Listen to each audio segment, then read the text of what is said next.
एक या दो माया को पार कर पा रहा है। इतना भटकाव बाधा क्यों है?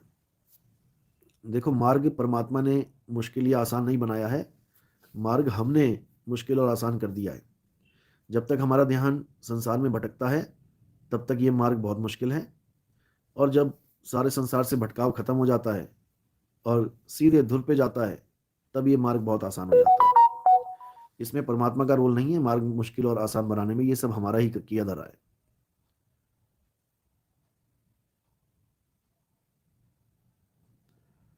नरेश सुमन, नाम अखंड और सब खंडा, सार शब्द गरजे ब्रह्मंडा।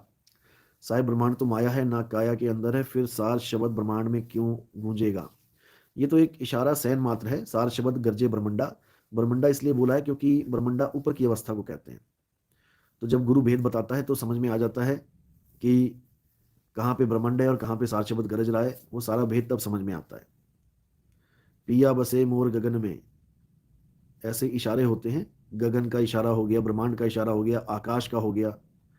जैसे वाणी है, बहुत सी वाणियां हैं आकाश के ऊपर भी।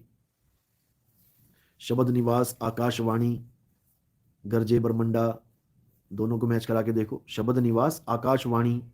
अब आकाश तो माया है तो आकाश को क्यों बोला गया? ये सब सैन होते हैं, ये वाणियों में कोड लगे होते हैं। इन कोड को डिकोड केवल गुरु ही कर सकता है। बाकी सब पढ़ के गा सकते हैं लेकिन वाणियों को डिकोड नहीं कर सकते। शब्द निवास, आकाशवाणी, ये सतगुरु का रूप है।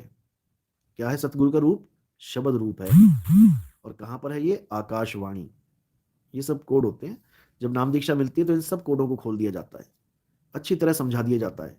एक एक वाणी कहाँ पे इशारा कर रही है वो आपको समझा दिया जाता है। उसके बाद सूरत को आपने केवल अपने मूल में, अपने शब्द में लगाना है, और इसके अलावा आपने कुछ नहीं करना। इसके अलावा सब झूठ है। तो जब आपको नाम दीक्षा मिलेगी आपको हर चीज समझ में आएगी। अभी तो केवल आप आत्मा और शरीर, बस इन दो पे फोकस रखो। ये कभी मत सोचना, जितने हमारे नए सुनने वाले हैं, जितने भी हमारे हमारे सत्संग को जो नए लिसनर जो सुन रहे हैं हमारे सत्संग, ये कभी मत सोचना कि मैं किसी के खिलाफ हूं, मैं हिंदुओं के खिलाफ हूं, कि मैं मुसलमानों के खिलाफ हूं, कि मैं किसी धर्म या पंथ के खिलाफ हूं। बिल्कुल भी नहीं, बिल्कुल भी नहीं। सब धर्म अपने धर्म है, सब पंथ अपने पंथ है, सब गुरु अपने गुरु हैं। मैं क्लास लगाता हूं केवल उन गुरुआ लोगों की जो 5वीं को पीएचडी बना के बैठ गए हैं। मैं ये तब भी नहीं कहता कि इनके स्कूल बंद हो जाएं, क्योंकि इनके स्कूल बंद हो गए तो और दिक्कत हो जाएगी। ये 5वीं भी ना करा पाएंगे, फिर भले पीएचडी कह के करवा रहे हो, बच्चा 5वीं भी नहीं कर पाएगा फिर। मैं मूर्ति पूजा का खंडन करता हूं, मैं मूर्ति को भगवान नहीं मानता हूं, लेकिन फिर भी मैं कहता हूं कि जो कुछ भी नहीं कर रहा भैया, तो मूर्ति पूज ले जाके, बहुत जरूरी है। मूर्ति नहीं पूजेगा तो कुछ और करेगा, फिर पता नहीं क्या क्या करने लग जाए। इससे अच्छा ठीक है, मन में डर होना चाहिए भगवान का। मूर्ति को जाके भगवान समझ के पूज रहा है, बच्चा है, अच्छी बात है, कुछ कर तो रहा है। हाँ, जब मालिक ने दया कर दी, जब कृष्ण जी की दया हो गई, कृष्ण जी की गीता समझ में आने लग गई, फिर मूर्तियां अपने आप छूट जाएंगी। फिर कृष्ण जी कहां पर हैं, कैसे मिलेंगे, वो सब समझ में आने लग जाएगा। क्योंकि आत्म स्वरूप में कृष्ण जी, कबीर जी और हम एक हैं। लेकिन इन गुरुआ लोगों को समझ में नहीं आ रहा। ये राम कृष्ण हनुमान जी की मूर्ति को किनारे करवा देते हैं और कबीर साहब की मूर्ति को मंदिर में लगवा देते हैं, या अपनी फोटो मंदिर में लगवा देते हैं। इन मूर्खों को इतना भी समझ में नहीं आ रहा कि शरीर का मतलब शरीर होता है, चाहे वो राम जी हनुमान जी का हो, चाहे वो कबीर साहब या तुम्हारा हो। शरीर की पूजा असत्य की पूजा है। अब कई लोग कहते हैं आप भी जो पूजा करवाते हो जी, आरती में आपकी आरती होती है। देखो, आरती होने से पहले मैं पहले ही सबको अच्छी तरह समझा देता हूं कि गुरु शरीर नहीं है। मुझे अगर कोई शरीर मान के आरती करता है तो उससे बड़ा मूर्ख नहीं है।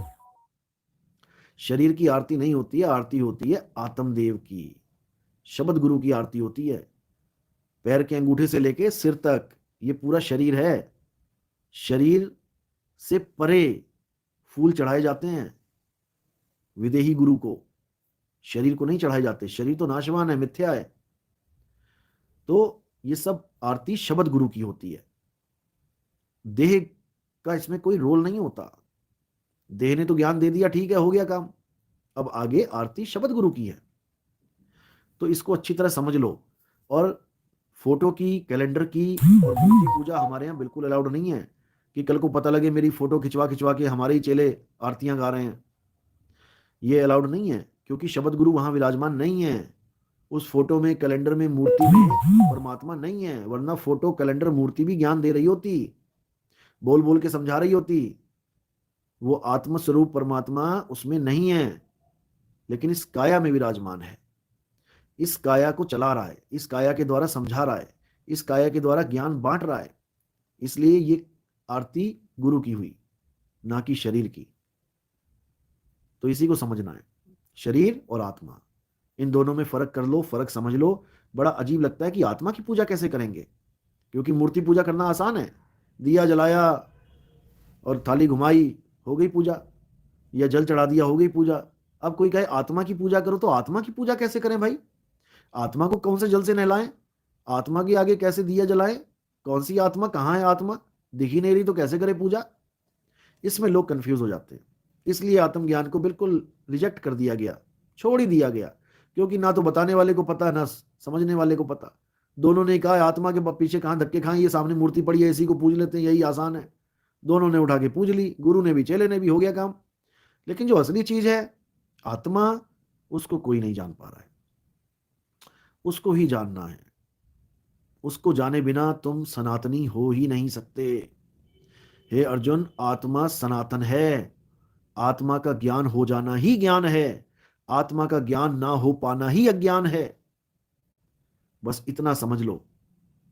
जिसको आत्मज्ञान होता जाएगा वो स्वयं ही कृष्ण होता जाएगा। हे अर्जुन, जो मुझे तत्व रूप में जान जाते हैं वो मेरा ही स्वरूप हो जाते हैं।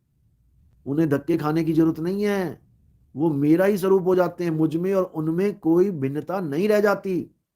जिसको बोला राम कबीरा एक भय हैं, कोई ना सके पहचानी। समुद्र और लहर एक हो जाती है, फर्क नहीं रह जाता, क्योंकि आत्म स्वरूप सब एक ही है।